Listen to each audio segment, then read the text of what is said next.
La cintura.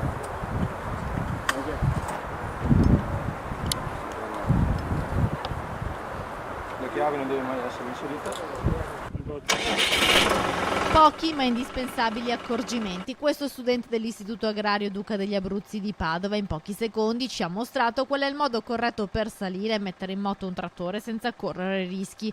Questi 20 alunni sono i primi testimonial di uno dei progetti della campagna di prevenzione agricoltura Crescere in sicurezza, promossa dall'USL 6 Euganea e dallo SPISAL. 30 progetti che affrontano il tema della sensibilizzazione, della formazione e informazione e dell'accompagnamento delle aziende alla percezione del rischio affinché si faccia soprattutto prevenzione. I 30 progetti di prevenzione rivolti alle aziende e ai lavoratori di tutti i settori produttivi sono stati finanziati dalla Regione Veneto. 9 milioni e 600 mila euro che sono il frutto delle multe che vengono date per appunto problemi di sicurezza nella nostra regione alle varie imprese, quindi che vengono reinvestite in sicurezza.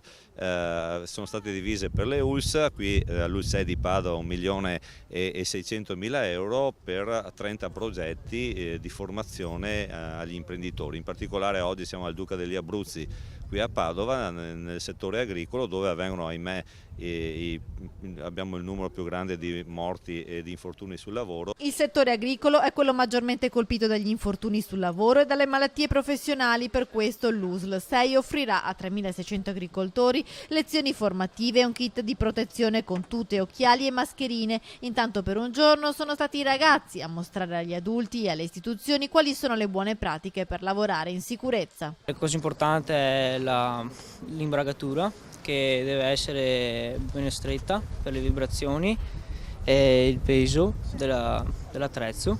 Questo deve avere uno sgancio di sicurezza in caso di incendio. E io devo mantenere una distanza di sicurezza di almeno 15 metri per le persone, perché questo organo lavorante può scagliare sassi o altri pezzi di legno vicino alle persone e fargli del male. Quindi io devo mantenere una distanza, però devo proteggermi anche con la visiera